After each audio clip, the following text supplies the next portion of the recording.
over 60 hours after the landslides tore through villages in Wayanad, leaving a trail of destruction. The resolute rescue operations continue in full swing. The death toll has risen to over 283. There are fears that the death toll could be higher as hundreds more are feared trapped under debris and thousands have been displaced from their homes. Around 1,200 rescuers are in action to save as many lives as possible. Rescuers are facing the tough terrain and the tough weather conditions to help as many people as possible. They're racing against time to save victims of this tragedy. Rahul Gandhi and Priyanka Gandhi Vadra visited the spot today. They were scheduled to visit before, but their visit had been delayed due to weather conditions. I feel how I felt when my father died. That I've seen so many people. I remember what I felt when my father died. And here people have not just lost a father.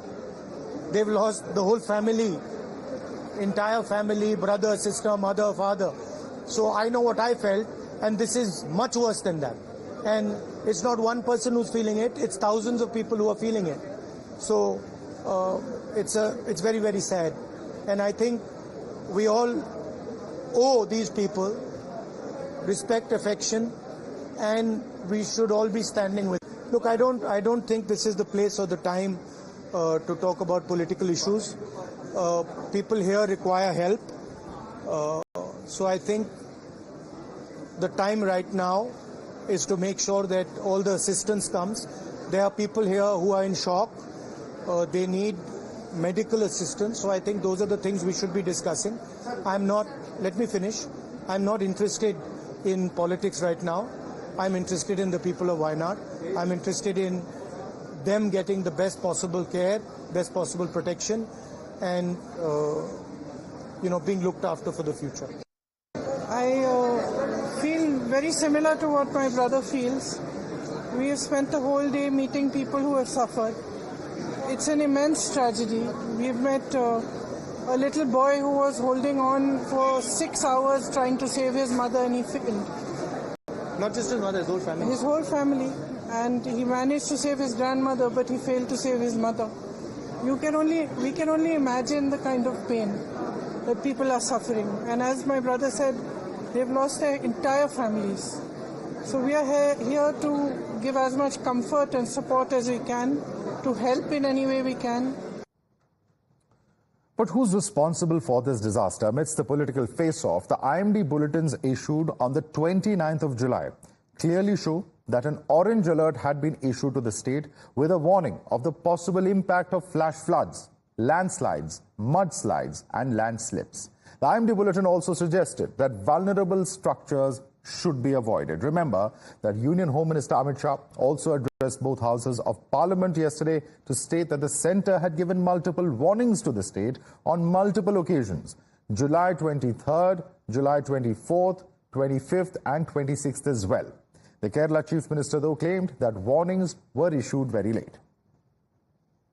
23 जुलाई को केरल सरकार को early warning Bharat सरकार की ओर से दी गई थी, फिर 24 को गई, फिर 25 को गई, 26 तारीख को मान्यवर ये कहा गया कि 20 सेंटीमीटर से ज्यादा वर्षा होगी, भारी वर्षा होगी, लैंडस्लाइड होने की संभावना है। मगर भारत सरकार की अर्ली वार्निंग सिस्टम पर सवाल किए गए, इसलिए मैं कहता हूं प्लीज लिसन अस, मत चिल्लाइए, प्लीज रीड इट। ദുരന്തം ഉണ്ടാകുന്നതിന് മുൻപ് ഒരു തവണ പോലും ആ പ്രദേശത്ത് റെഡ് അലർട്ട് നൽകിയിട്ടുണ്ടായിരുന്നില്ല. ജൂലൈ 23 മുതൽ 29 വരെയുള്ള ഒരു ദിവസം പോലും കേന്ദ്ര ജല കമ്മീഷൻ ഇരുവഴിഞ്ഞി പുഴയിലോ ചാലിയാറിലോ പ്രളയ മുന്നറിയിപ്പ് പുറപ്പെടുവിച്ചിട്ടില്ല. അപ്പോൾ പാർലമെന്റിൽ പറഞ്ഞ കാര്യങ്ങൾ വസ്തുതാ വിരുദ്ധമായ കാര്യങ്ങളായിട്ടാണ് വരുന്നത്. Let's open this up and take this across to our guests. Joining us, we have Radhika Khera, BJP spokesperson, with us. Also with us on the broadcast is Mithun Vijay Kumar, who's a political analyst. Joining us also is Dr. Nikul Patel, Congress leader. Also with us on the broadcast is Kevin Matthews, political analyst. And Kevin Matthews, let me begin with you. Of course, the rescue operations are still underway. Of course, everyone hopes that the maximum number of possible lives are saved, that the rehabilitation happens at the earliest. But there are questions of accountability, and serious ones at that. Right from the Madhavdas G report, which came in about close to a decade and a half ago, to the State Disaster Management Authority report, to the Hume Center report that came in a few weeks ago, and even these 4 alerts, orange alerts, that were sent to the state government. Somewhere or the other, it does appear, and perhaps even repeated and continuous state governments of different political lineages can be held accountable, but currently it is the Pinarayi Vijayan government in power. Somewhere or the other, the government failed to act despite all these warning signs being given, Kevin Matthews. That's a serious question because hundreds of lives have been lost in this case. Madhav, I'll answer your question, but before I answer the question, it really pains me that even at the time of this crisis, such a difficult tragedy, we are talking politics about it, which shouldn't happen. But now that it is there and these things, let me say this. So when our Honorable Home Minister says orange alerts were sent, the guideline for orange alert is that you stay indoors, not evacuate. It is a red alert that calls for an evacuation. So there was no red alerts, and so I think from the government side, trusting the central agency, what they did was right, because there was no red alert, and it's a red alert that calls for an evacuation as per their guidelines. So what about the orange alerts that were referred to just now? The orange alert does not mean that one should be prepared? Orange alert means you have to stay indoors, but people stayed indoors and their whole houses were washed away. Sir, I have the alert before me. It specifically says be prepared. Heavy to very heavy rain. There are other reports such as the Hume Center report which says there could be landslides. Even the center says there are landslides. Why don't you read the rest? Madhav, why don't you read the rest? Or let me read it. See, an orange alert says heavy rainfall, stay indoors if possible, stock up on essentials and be prepared for any potential disruptions. Your house being washed away is not a potential disruption, sir. It is when a red alert says extremely heavy rainfall and evacuate if instructed. So when if a red alert was there and things didn't happen, this should have happened. But you please read. I think you should read it completely. An orange alert, the guideline is heavy rainfall, stay indoors if possible, stock up on essentials, and be prepared for potential disruption. Mithun Vijay Kumar, would you like to respond to that? So Madhav, whether an orange alert was issued or a red alert was issued is not the question. We didn't simply wake up on July 23rd and realize that, Wayanad is a disaster-prone area. There are several reports, including the Gadgil Committee report, the Kasturi Rangan Committee report, that have addressed the issues of landslides in, Wayanad. And I mean, all these reports have highlighted the environmental sensitivity of the Western Ghats. And all those reports have stressed upon, conservation efforts to mitigate natural disasters like landslides. So the real question that the Kerala government should answer is that what efforts have been taken towards implementation of the recommendations of these committees today. They can't simply say that, the center did not issue us a warning. We did not get the warning on time. There have been several committee reports and findings and studies on this. And if they say that we are totally unaware of this and we became aware only on July 23rd, I think that's where it is all getting politicized. And they should be answering how many community-based rain monitoring centers have been set up.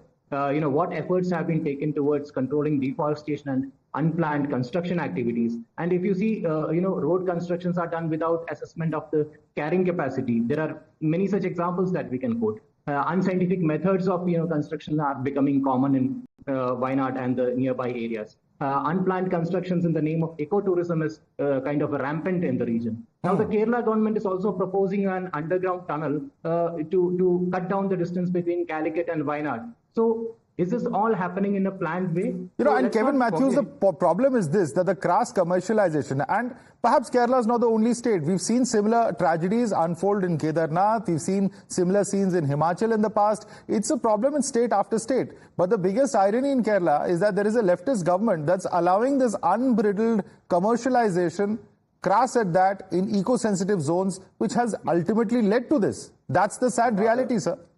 Madhav, I agree that's a sad reality, but we are a 130 crore population and people need places to stay. So people are going to do that. Yes, the government needs to be more proactive. This needs to be done. Madhav Gadkil report needs to be taken into consideration. There should be more action. I agree.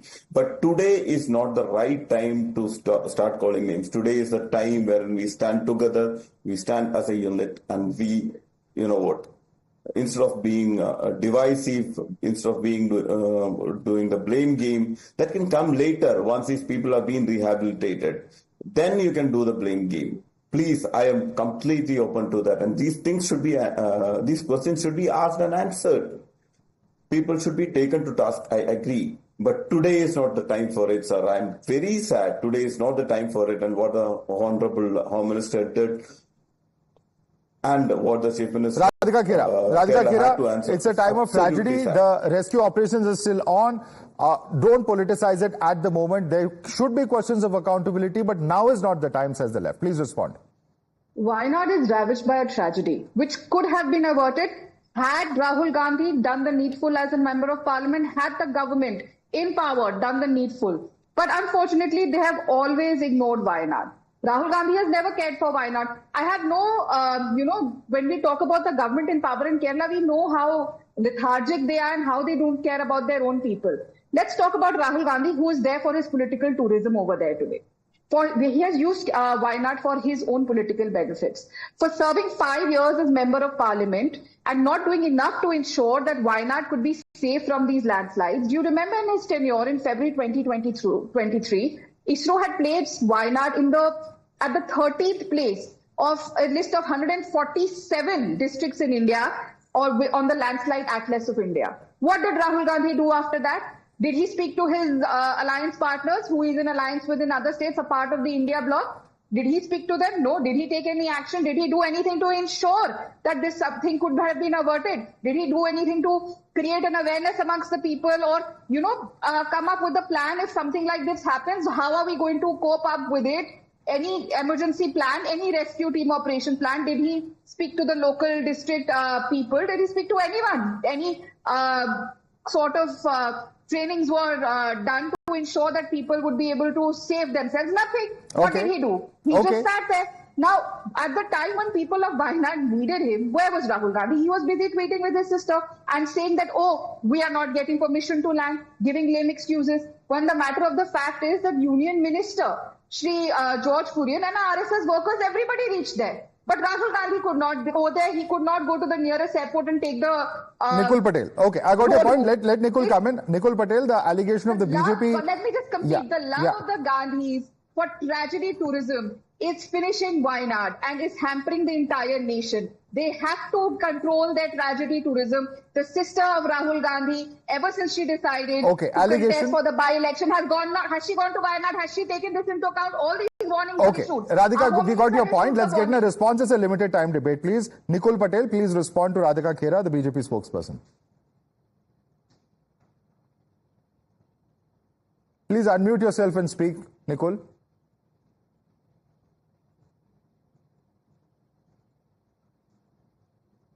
We can't hear you, Nicole. Please unmute.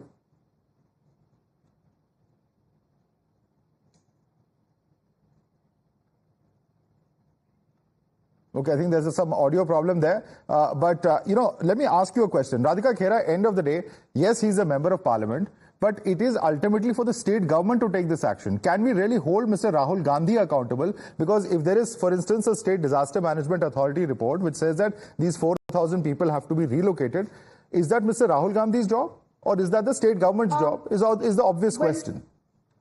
Please tell me this. When in July 2022, the Union Ministry for Environment, Forest and Climate Change had issued a draft notification on ESAs along the Western Ghats that spread across Kerala, Karnataka, Tamil Nadu, Goa, Maharashtra and Gujarat. And the Kerala state government was the first among other governments to oppose the notification on the proposal. Why did Rahul Gandhi not raise his voice? When I told you about the ISRO report, when that came into being, what did Rahul Gandhi do? Did he speak to the government in power? No. Did he speak to his alliance partners? They're a part of the India alliance. Why did not Rahul Gandhi speak to them when he's the MP? When he talks about, he said ki Kerala mein jo ho raha hai, I am bothered about, I am worried about the people of Kerala are my family. Did he speak as an MP? Did he raise this with the government or did he raise this in the parliament? Did he question this in the parliament? Did he even tweet, let alone raise this in the parliament when these issues came out? Did he question the government? No. What was he doing as an MP when all these issues were coming out in the public? They are not in coalition in the state, right? The Congress and the CPI are not in coalition in the state. The problem, Radhika Khera, is also that end of the day, no state has implemented the Gadgil report. So blaming the Kerala government is, of course, while it is certainly fair in this context, the fact is that no state has done so because the perception at that point of time is that it's not practical. Of course, whether that was a right decision can certainly be questioned. But since you've raised questions of Mr. Rahul Gandhi, I want Nikul Patel to come in. Mr. Rahul Gandhi has not fulfilled his duty as a member of parliament as the BJP spokesperson. This is tragedy. Tourism is the other allegation. Please respond to those 2 points, Nikul Patel. See, Rahul Gandhi ji visited today Wayanad, and he rightly said that right now it's not a matter of politics, and Bharatiya Janata Party wants to do the politics, then they can do it. We are always with the people of the Wayanad as well as the entire country. If you see the tragedy, what have happened, might be some reports that has been put on the table of the state government might not have been implemented, but it's the time to implement those things so that future tragedy can be averted. But if you think that BJP will always try to do the politicizing the event, if they are giving some alert from the center and they are blaming the state, then they must have sent the NDRF team and start interacting with the people of that Wayanad. Wayanad don't belong to the country of India. So don't try to put it in the way that we are not into the support of the people of Wayanad. They just want to do the things, but they are not ready to talk of what happened in the north when they were into double engine Sarkar. So it's not a blame game. I am with the support of this Matthew Ji, who said that right now it's the time to support the people of Wayanad. Let us first normalize everything and then we can start blaming each other who is responsible for what, and definitely in future the administration or whatever the representatives of the people of that particular must be made accountable and let the things brought to normalization first, because loss of life cannot be the lives which have been lost are really tragic incident that have happened in Wayanad right now. All right, we'll have to leave it there. Radhika Khera, Mithun Vijaykumar, Dr. Nikul Patel, as well as Kevin Matthews, thanks so much for joining us. Certainly a massive tragedy, a scale on which has perhaps not been seen anywhere in recent times. And while climate change perhaps appears to be a reality, policymakers, governments, netas, babus, everyone, everywhere, cutting across party lines, have to ensure that these kind of tragedies, particularly in our sensitive eco zones, in our hills, in our forests, are not repeated again. I think that's the big message coming out of this entire tragedy. Thanks so much for joining us. Slipping into a quick break. More news and updates on the other side.